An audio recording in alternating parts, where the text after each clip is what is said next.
Hey, how's it going, everybody? Hope y'all are all out there staying safe. Here in Houston right now, we are dealing with Tropical Storm Nicholas, Hurricane Nicholas.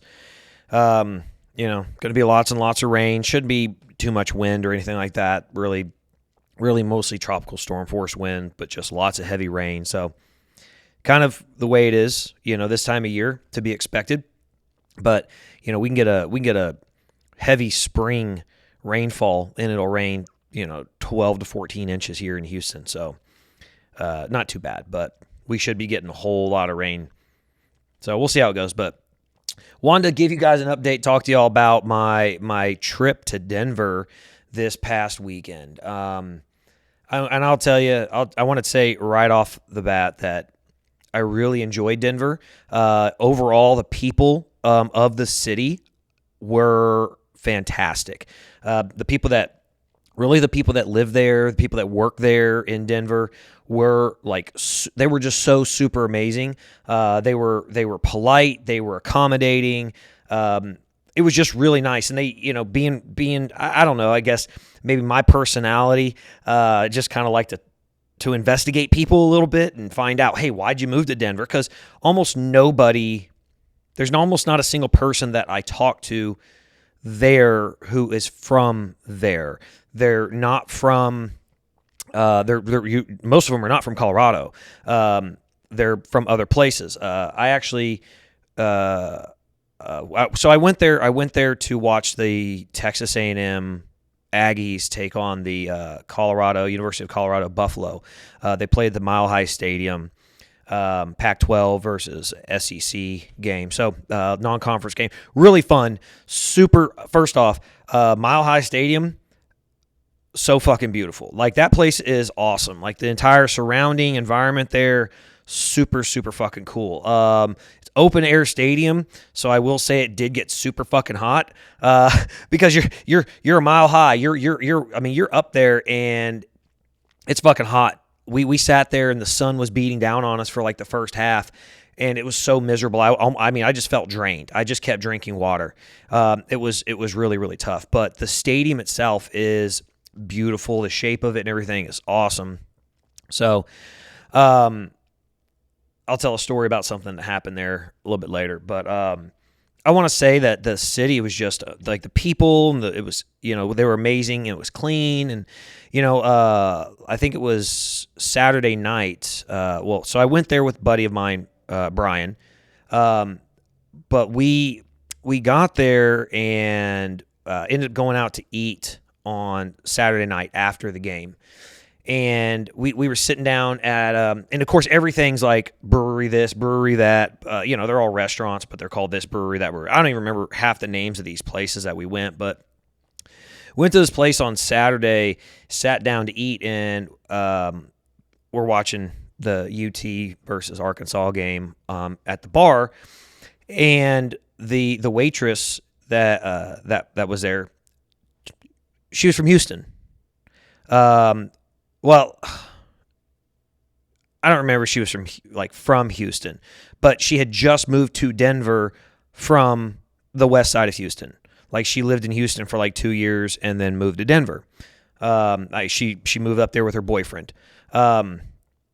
Crazy. We went to a place to meet up with some buddies later that night, and like two of the waiters had recently lived in Texas and moved to Colorado. So really, really, really interesting. Like I said, no one who lives there is from there.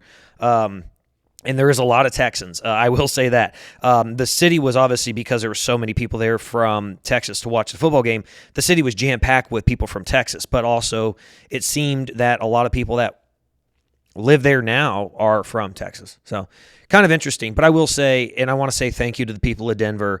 You guys were fantastic. The city was clean. Y'all were polite. I really appreciate all that. You guys really, really awesome. Got to see a lot of really cool stuff. Obviously, they got the scooters around there, and so rented the scooters and, kind of cruised around the city. There's a place called Union Station there, which is really, really awesome. It's just kind of it's a train station outside, basically. But they have inside they make it to where like there's restaurants and inside, but it's a huge lounge. They made it like it's a huge train lounge, and in the middle they've got like two huge shuffleboard tables, and they've got TVs, and there's music playing in there, but there's restaurants that surround it, and then there's a huge bar that was in there, and it was really really neat. The entire environment was really cool. So I would recommend highly to anybody who wants to see something pretty cool. Denver's a pretty cool city. I will say, not a city I'd want to ever move to. I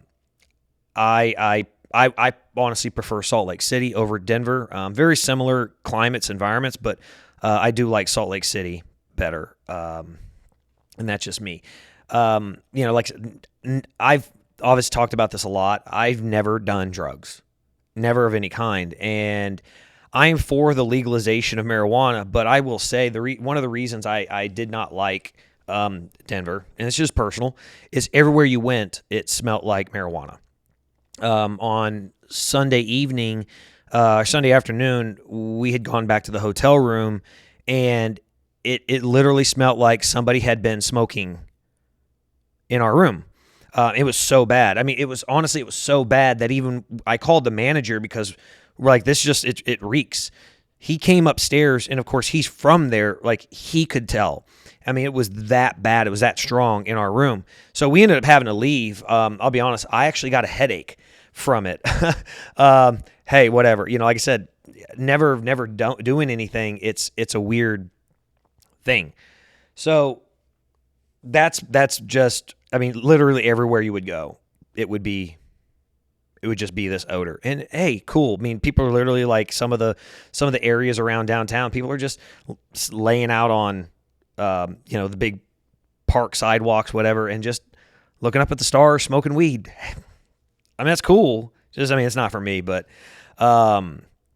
really did enjoy the city, though. Lots of beautiful places. So I would recommend you guys go to Denver. But so I actually asked a question over on my my Facebook page and over on my personal Instagram page, jason.husk. And I'd asked, if you've had a similar incident to the one I had in Denver. So we were leaving the game and trying to walk to the place where the Uber is parked.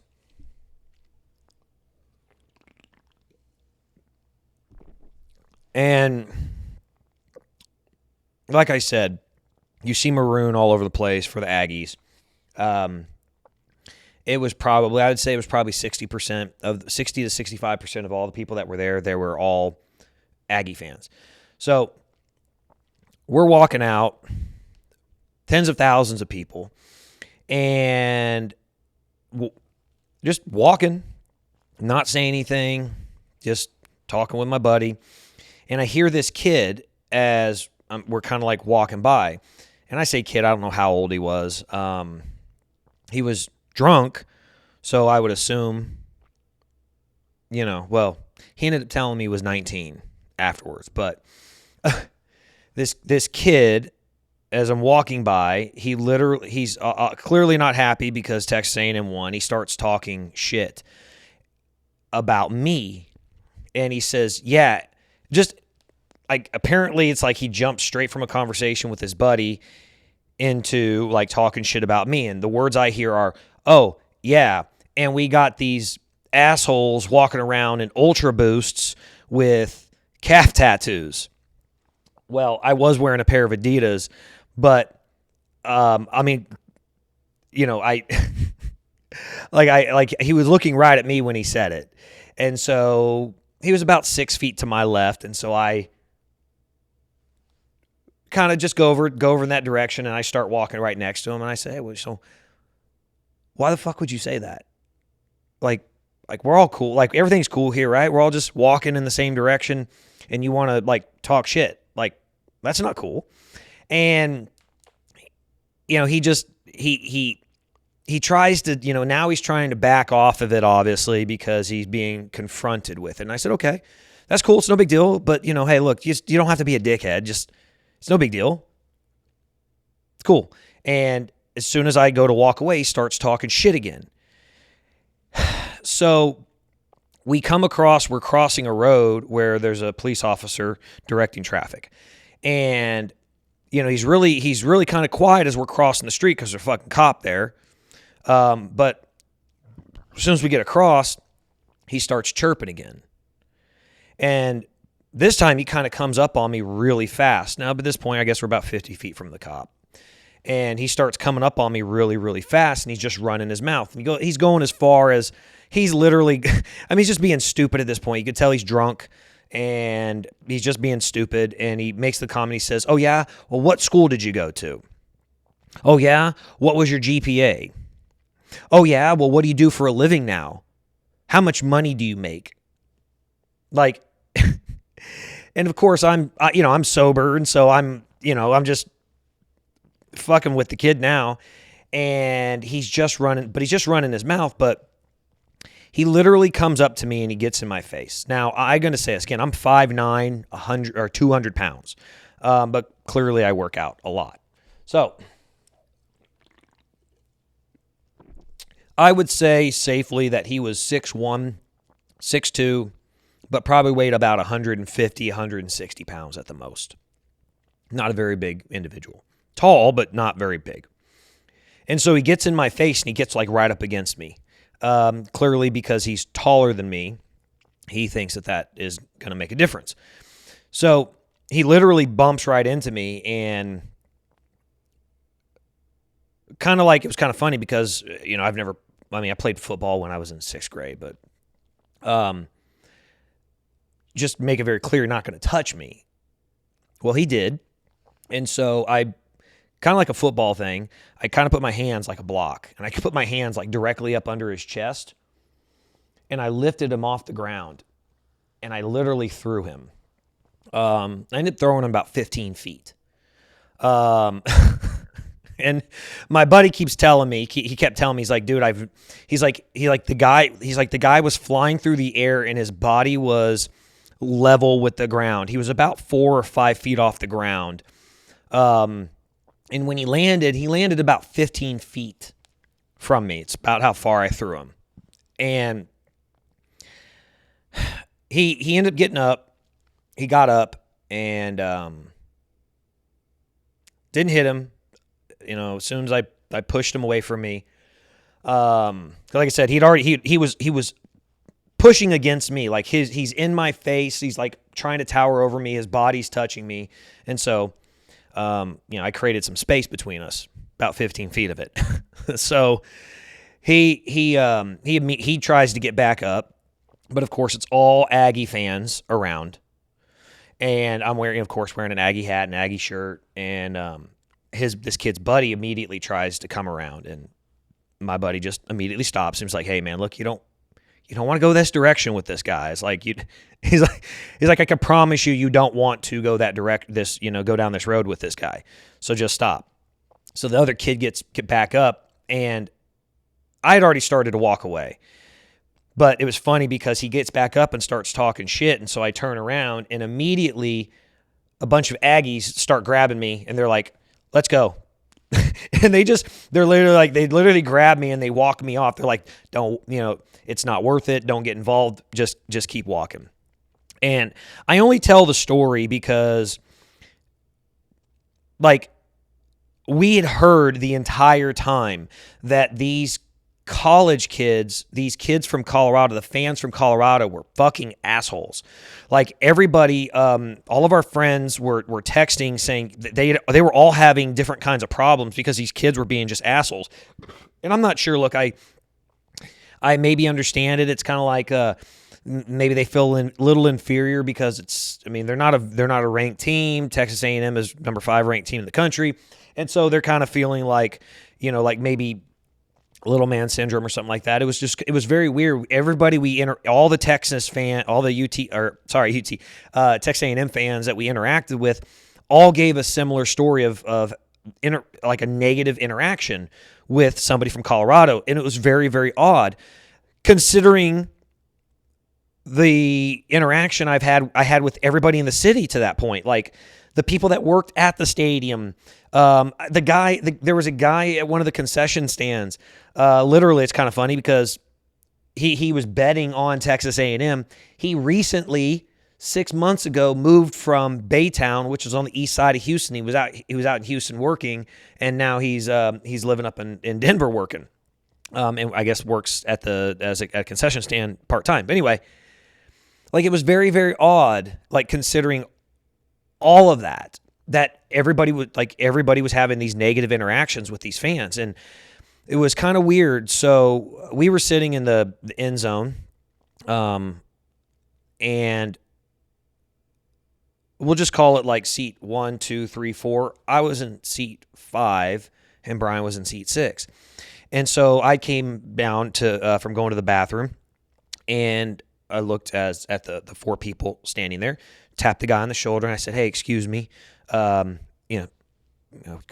obviously knew that I was sitting there. So, I mean, to the left of him, and of course they stand up the way you do at a stadium, and I say, "Thank you, excuse me, thank you, excuse me, thank you," and I go to sit in my seat, and this older gentleman who was behind me, he taps me on my shoulder and he says, "I want to thank you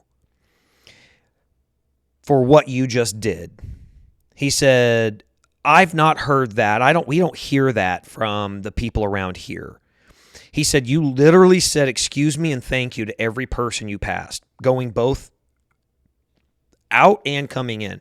He said, like you just don't hear that around here. He said, "I want to thank you for saying that." He says, "It really made me happy to see a younger person say that." And of course, hey, look, grew up in South Texas. Generally, that's how it is here. It's a very polite environment. And he said, "Man, yeah." He says, "The kids around here don't act like that." He says they're just rude. He even asked us. He says, "Does Texas A&M ever boo the other team?" I said, "No." I said, "They didn't boo." I said, "Nobody from Texas A&M booed anybody from Colorado when they came out." He says, "Exactly." He says, "But what happened when Texas A&M came out?" I said, "Oh, half the stadium was booing, of course, and all the students were booing." Now, I do believe, like, if it's Texas A&M, they probably, maybe boo UT. Maybe when UT gets in the SEC, there'll probably be some booing going on, but that's just normal. I would assume that. So,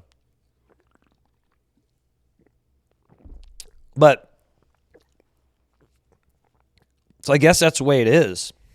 I guess it's the older generation that lives there. Maybe people that are in their 30s and 40s and older are polite, but it's probably everybody that's in their 20s and under that, I guess, kind of act like entitled dickheads. Now, I will say, again, yeah, like really odd experience. Like we went to this place Saturday night, and it was the weirdest thing. Guy walks over, and it felt like from a scene from a movie. It was almost as if he was kind of like back east, kind of blue blood, kind of person, kind of waspy, and walks up with this arrogance and this just air about him, from Colorado, wearing a Buffalo shirt, and just walks up right in the middle of us, and kind of just starts talking shit. And then from there, he kind of calmed down and just tried to talk to me a little bit, and it was like he was just trying to tell me to go to all the rich, expensive places in Colorado. And so I guess that's kind of, I don't know if that's the environment there. I'm not sure if it's a lot of very wealthy kids that go to school there. Maybe Boulder's a very expensive city. So maybe it's just a lot of very wealthy kids that go there, and that's just kind of their behavior, a lot of entitlement. So I don't know, but I will say it was kind of a weird, very disappointing experience. So that kind of sucked. But I will say that Sunday we found a place called Tom's Watch House. Now, I'll end up showing some pictures of this. I saw people drinking from these mugs, and it's this massive, it's a 40-ounce glass mug, and it's super fucking heavy, thick glass, but it's got double handles on it like a Viking cup. I was like, oh, well, I got to have two of those. Like, I got to have a couple of them. So, and they're in the handles are like stainless steel. So there's metal bands that go around the glass. Two bands with these big heavy duty handles. I'm telling you, these fucking cups are heavy. Like, they're heavy, super heavy. So anyway, I ended up buying two of those. It was really Tom's Watch House. I recommend that. It was right next to Coors Field. And there was a really cool environment there because the entire area, it was kind of like a part of a big it was like a park. It was like a park. And they just had a semicircle of bars and restaurants, and like some of them were like on an inside mall kind of thing. But then there was this big, like, massive sitting area. It was concrete, but they had tables and chairs out there because up on the side of the building, they had this huge TV, this huge wraparound TV, so people could sit out there and watch the football games. But they also had a big grass hill on the backside where people were sitting out there in the sun, on towels and stuff, watching the game. And it's houses, it's like condos that are around there, and stuff like that, and some other businesses. But that was a really nice nice environment, nice experience there. And so I would overall say, like I said, I'm gonna give Denver I'll give Denver 4 stars, maybe like 4.25. Only because it was super clean, and I really like the buildings there. But yeah, not a big fan of the weed and all that. It's just not me. I don't know. So it was overall a pretty cool experience. So I was glad to get to go. Really enjoyed that. So while I was there at the Tom's Watch House, ended up having a conversation with a lady. She was a Green Bay Packers fan, and there was a bunch of Packers people. And this lady came in with her dog, and I'm sitting there playing with the fucking dog. It's like this. She said it was a golden doodle. Dog's name was Piper. I remember Piper. Piper was cool. Really playful dog, so it was fun. Get to sit there and play with this dog. But I was having a conversation with this lady, and she's from the Bay Area. She was from the Bay Area of California, and had moved out to Colorado with her boyfriend. She was like internet marketing. He's in like banking or something like that. Anyway, her boyfriend moves to Texas. He moves to Austin, and she stays there. I said, well, why don't you move to Texas to be with your boyfriend? And she says, well, I hate Texas. She says, I said, well, you hate Texas. Have you ever been to Texas? She says, yeah, I've been to Austin one time. And I said, and you didn't like Austin? She's like, yeah, I didn't like Texas. She says, I didn't like the Texans, the actual Texans that live there. And we started having this conversation, and and I'll try to paraphrase it, but basically she didn't like Texas because she believes that all like Texans are inherently racist, which is a really shitty statement. I think that in itself is kind of racist. Certainly a prejudice type statement. And so we were talking, and I said, well, I'm from Texas. I said, I've lived there for 34 years at this point. I said, do I come across as racist to you? And she says, well, no, not at all. I said, okay, well, would it surprise you to know that most Texans are like me? Like, most Texans are just like me. They love everybody. I mean, we may not all get along all the time, but Texans, for the most part, love everybody. They don't give a fuck what color you are, green, blue, purple, black, yellow. No one gives a shit. Gay, straight, trans, whatever. Most people are pretty fucking cool here. I don't care if you're in Dallas, Austin, San Antonio, Houston, whatever. Maybe not down in Laredo, or maybe out in Beaumont or El Paso. Maybe a little bit different there. But generally, I mean, that's kind of how everybody is. It's pretty fucking cool. And I said, especially if you'd been to Austin, like that's kind of a very similar Denver kind of vibe. I mean, it's a very liberal city with the kids, the college kids and everything. And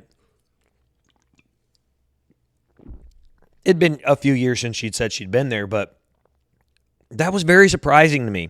And I said, so what you're telling me is that and she ended up telling me that because that's kind of the way we are portrayed on the news, especially in the current environment because of our, positions on the mask mandates and Texans overwhelming, pro-choice for vaccines and things like that. And so I said, realistically, what you're doing is you're judging all of us without knowing us simply because what you see on the media. And I said, do me and my buddies and all the other Texans that are in here right now, do we seem that way? I said, look, the bartender here his name is Curtis. And I said, Curtis and I have been having a great fucking time. I said, because he's not drinking, neither am I. So we're enjoying ourselves. We're just bullshitting. I said, if I was racist, would I be doing that? Like, you just wouldn't see that, right? And she's like, yeah, it doesn't seem like maybe that stereotype about Texas is wrong. I'd really never heard that before. I mean, I've traveled all over the world. I'd never heard people tell me that they believe Texans inherently as a whole are racist. So we started going down this road of different kind of conversations, which was really funny. I said, okay. I said, if you believe that all Texans are racist, I said, is it fair that if all Texans believe that everybody from California is a bunch of tree-hugging hippies? I said, are we supposed to believe that you guys all wear Birkenstocks and, want to walk around in flower dresses and, all the other bullshit? And I said, you kind of see how kind of fucking retarded that sounds? And so that's where it was funny is like, she was telling me that she's very pro-gun, like her and her family are very pro-gun. They're more pro-social causes than I guess what most Texans are perceived to have.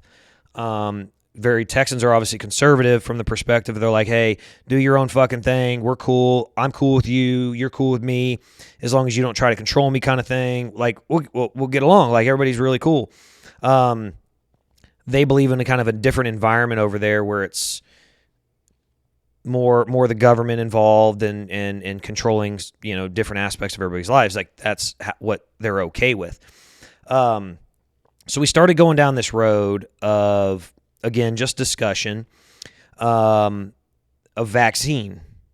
And she's, she was very pro-vaccine, and obviously I'm not vaccinated.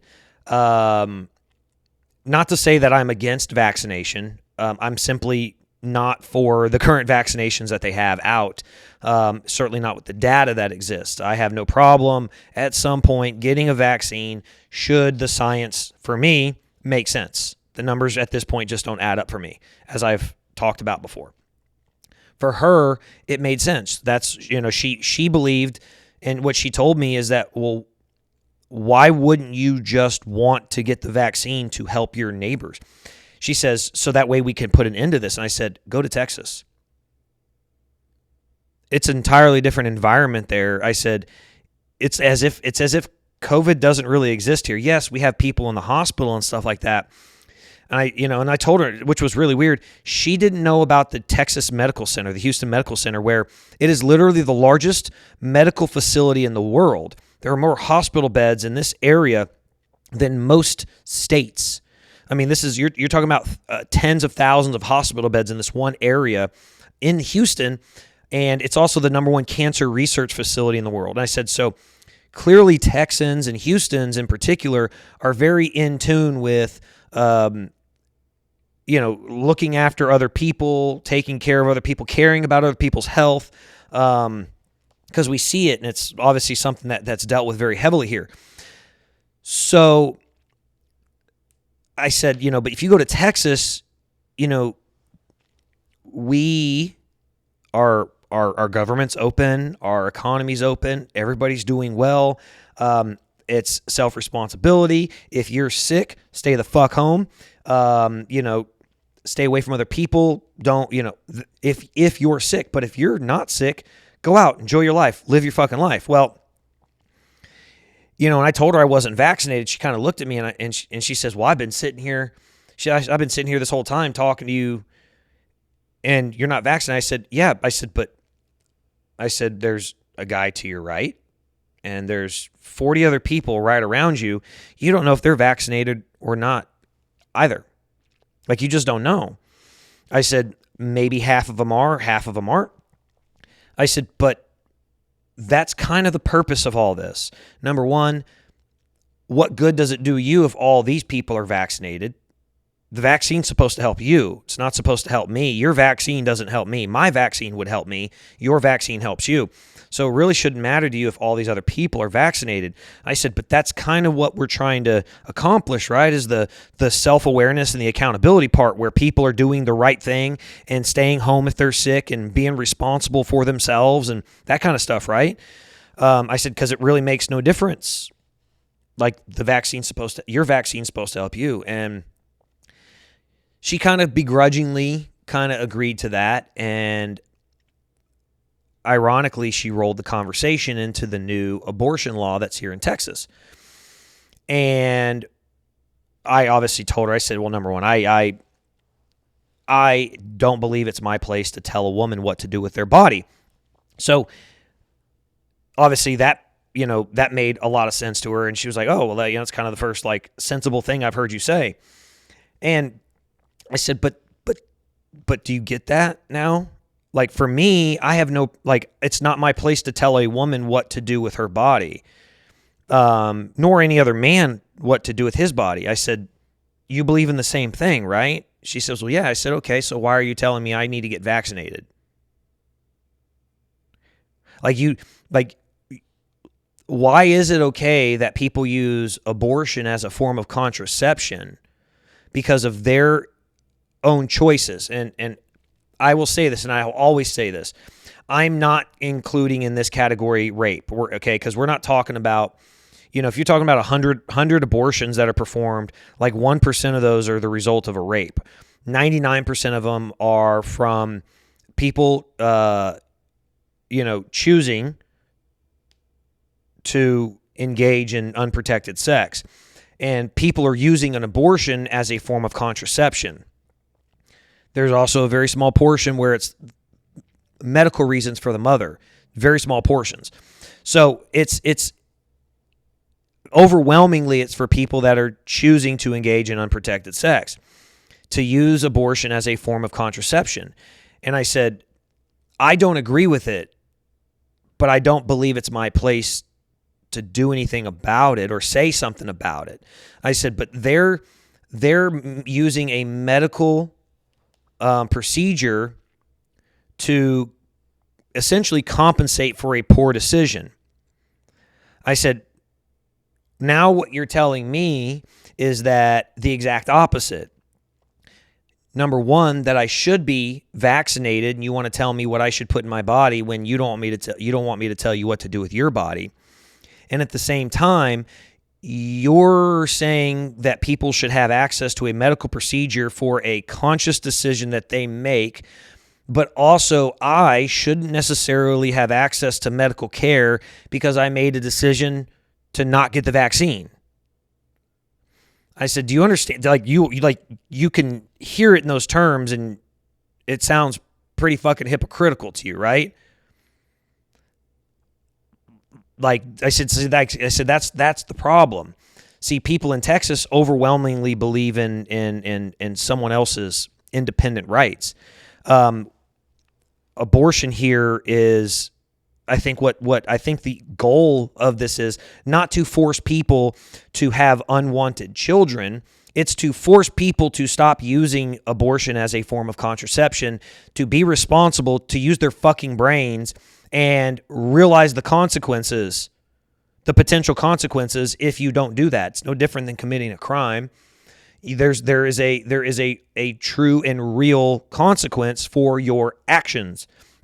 And I hope that the end goal of the new law here in Texas is that people use their fucking brains if they're not prepared or ready to have a child. And again, I say this being a guy that's got 3 children, but I'm also fixed. So my decision is, pretty easy. I don't have to fucking worry about it.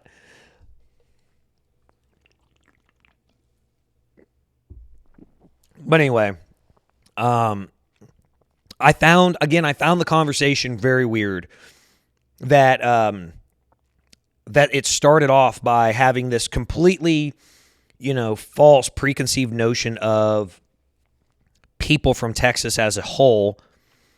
And then literally what she is like preaching is the exact kind of stuff that she believes people in Texas are saying and doing. It's literally her belief and her standard is exactly what she believes people in Texas are doing, but it's the exact opposite. Ooh, that was a deep one. But on that same note, kind of funny, quick update on the HOA lady. So I will say, I think it was on Sunday, a couple other people on the community page jumped on there and they said, well, they were kind of getting on the lady, not for what she was saying, but the fact that this lady was like jumping down everybody's throat who was commenting on this. And the people are saying like, hey, then why the fuck did you put it on a public forum? They're like, there's 457 members of this community group. Why in the fuck would you put it out here if you don't want anybody else to comment on it? And she again, of course, starts going off on them. And immediately, and I'm not even saying anything, like I'm not involved, I'm just reading these comments.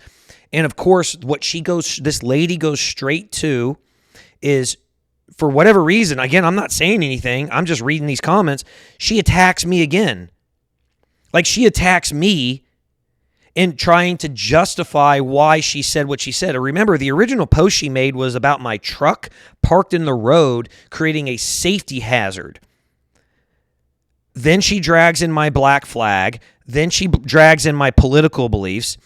Then on Sunday, she outright called me a racist because of my black flag. And she read one Google article that talked about the black flag was used during the Civil War. What she doesn't know is actually it was used on both sides, not just the Confederate side, but mostly on the Union side, because that's actually where it fucking comes from. It was also used as far back as the Revolutionary War. And of course, Americans, if you look today, that's why a lot of different battle flags used by different organizations, special forces, things like that, they are fucking black. There's a reason for that. That's where it comes from. So apparently, and then because of the black flag and because I hung my American flag upside down, and that blew my mind because she's so fucking ignorant that she didn't understand. It's not there's no racial undertone to an American flag being hung upside down. It's literally an international call for distress. And apparently because she's so ignorant, she believed that was a race, like I was making like a racist statement. So she literally starts attacking me. And again, I'm not saying anything. So I do respond by simply saying, obviously you're an ignorant individual and you don't know what you're talking about. But thank you for me not having to prove anything further, because you have just shown the entire community who you are and the way your mind works. Of course, she responds back with a bunch of nasty stuff, just being nasty. And I just responded with, do you want a hug? Like, do you need a hug? I'm like, I'm in Denver, but I'd be more than happy to come home and give you a hug if that's what you need. No one wants you to be sad.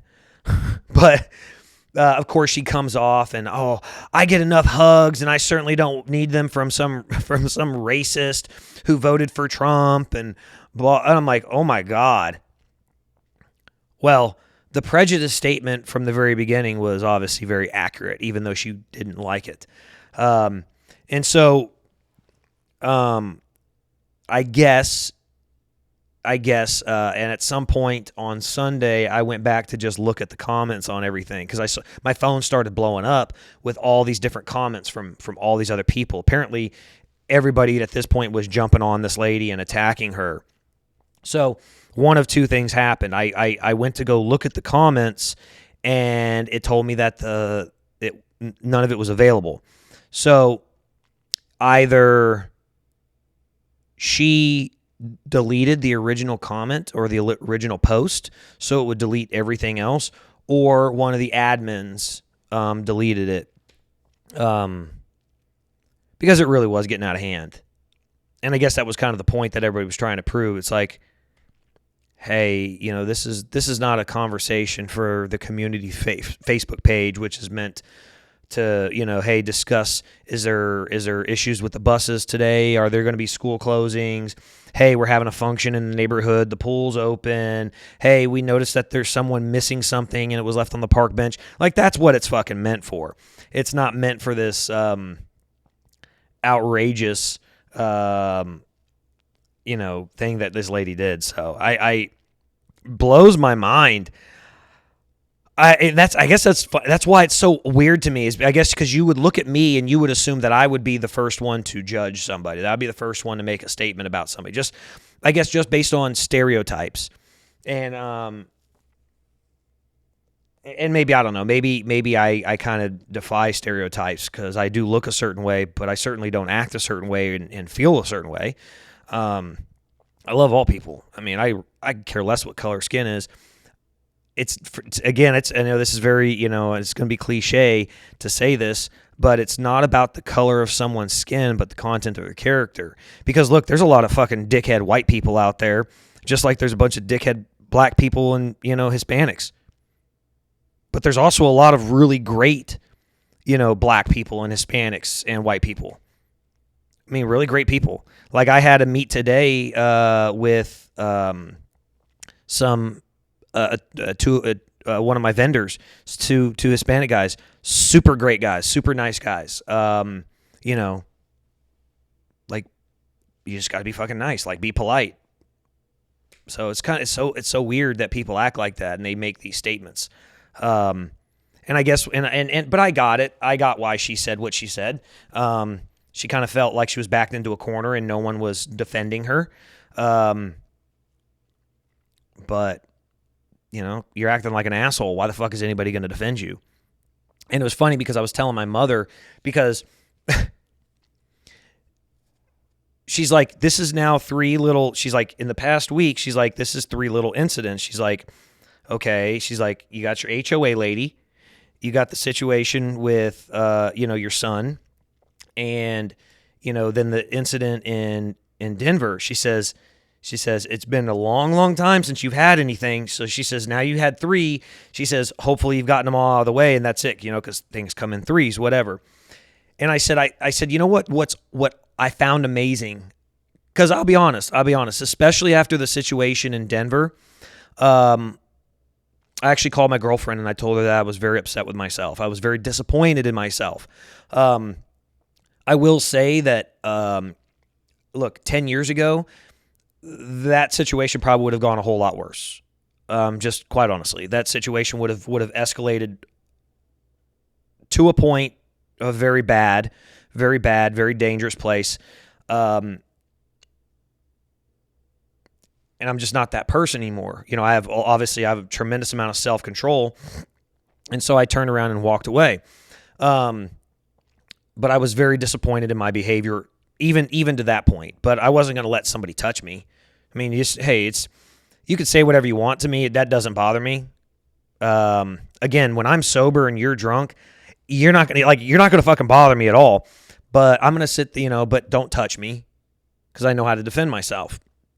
And at least, so anyway, what I found funny as I was telling my mother that these 3 situations had in common was the fact that even with all of these people being really, really mean and nasty, like, and saying some very horrible, shitty stuff, I didn't respond in a way that would have justified their behavior.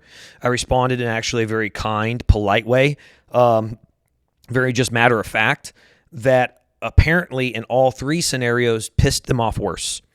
Because, again, I assume it's because of the way I look that they think that they'll get a certain type of reaction out of me. Now, obviously, the lady, the HOA lady, and the kid in Dallas or Denver, they don't know me at all. So I'm assuming they're making these statements purely based on the way I look. Obviously, the other situation, they make an assumption based on who they believe I was, from 10 years ago. So that's what I gathered out of all these, is that they all responded in a very negative, extremely aggressive way, because my response was not mean. It wasn't nasty. It wasn't just instant attack, be vicious, say nasty things back that would justify their behavior and give them more ammunition. I didn't do any of that, and so they all escalated themselves, and they spiraled out of control really fast. It's kind of like in a game of business, I say game of business, but in business, because it is kind of a game, where someone kind of shows their hand. I deal with a lot of insurance adjusters, and because of, I guess I look younger because I'm not overweight. I take care of myself. Obviously, the gray and everything should kind of give away a lot of things, but I used to have a running bet with somebody that I'd go out to an inspection, and that I would bet on how long it would take the adjuster to tell me how many years they've been doing this. And the moment you do that, the moment you have to tell me how long you've been doing this business to try to justify your position, as if you're trying to get me to believe that what you're telling me is more valid because of the amount of time you're doing this, automatically tells me that you don't believe enough in what you're telling me. So you have to use something that's external, that really has no bearing on the facts of the damage. And so you're going to use that to try to justify your position, as if somehow that's like a catch-all and it's supposed to just make more sense. So to me, the moment you do that, I automatically know. Now, I've worked with some really great adjusters who never said that shit, but they knew their shit. They knew their job, and they knew that certain things had to be paid for, and we would just work out deals. Okay, you can't pay for this over here, but that we're going to have to do certain things, but you'll give more money over here, so that way we can still do everything and take care of the customer. And I guess that's the end goal, so right, take care of the customer, but it's a game, so this game of business. So anyway, you have that, and what ended up happening in all three of these scenarios, it's as if they all tried to tell me how long they had been doing this. Oh, I mean, they did. That lady I told you, she immediately spouts off trying to tell me how old she is. She's like, I'm 48 years old, and I'm going to do, this, and it somehow justifies her behavior. And then in the other scenario, they come up with they come up with this completely nonsense, stuff to try to justify their behavior. And then the kid in Denver, he starts spouting off about, where did I go to school? What was my GPA? How much money are you worth? That kind of shit. As if that justified him acting like an asshole and talking shit. And I remember telling him, like I did not have on Ultra Boost. Like, he made the comment about me having on Ultra Boosts. And I look at him, I'm like, first off, well, fuck you. I said, these are NMDs, I was just trying to be an asshole, or a smart ass, and just, these are NMDs. They're saying they're Adidas, man, but if you're going to talk shit to somebody, at least know your fucking shoes. But that's all it was. The guy was literally talking shit about my shoes and my tattoo on my calf, for no reason. And apparently he didn't like the way I looked, or thought that it would be fun. So that's actually what I said on my on the Facebook and on my Instagram page, or story, over at jason.husk, was that I had to provide somebody with a minor attitude adjustment, and a lesson in physics. You know, just because you're 6'2", I weigh 40 pounds more than you do with a lot more force. And actually with a lower center of gravity, it's not gonna go super well for somebody that of that size. So anyway, hopefully it'll teach him not to do it again. Hopefully the people in the neighborhood, the lady in the neighborhood, she'll think twice about making some of the comments that she makes, and hopefully those other people will think twice about trying to be abusive towards somebody, and they'll just keep their mouth shut too. So, anyway,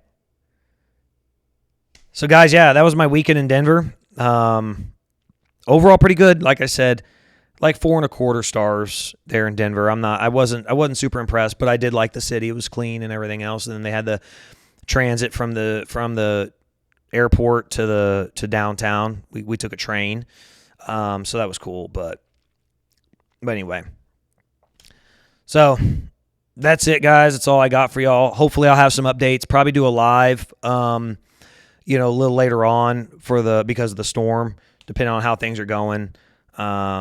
Just kind of reach out, check base, check on everybody and see how everybody's doing. But as always, thank you all so much. Again, amazing weekend with so many people. Obviously, didn't put a video out. I don't put videos out on Saturday and Sunday, but of course, throughout the weekend, just so many people. I mean, god dang, I'm there just to hang out. And while I'm sitting at this game, I mean, my phone is just going ballistic with people, reaching out and saying thank you and just offering kind words and things like that. And it was nice. And so I always want to say thank you to everybody in my life. Thank you to all the the people, I guess call them fans, whatever, I don't know, just that reach out and say, hey, we care and we like what you're doing and we appreciate it, and keep up the good work, kind of thing. It's nice to hear. So thank y'all so much. I want to say it over and over again. I appreciate y'all. Y'all do more for me. I started out doing this for me, but y'all, the fact that I can help y'all, makes me feel even better. So thank y'all so much. I appreciate it. And hopefully I'll talk to you guys very soon.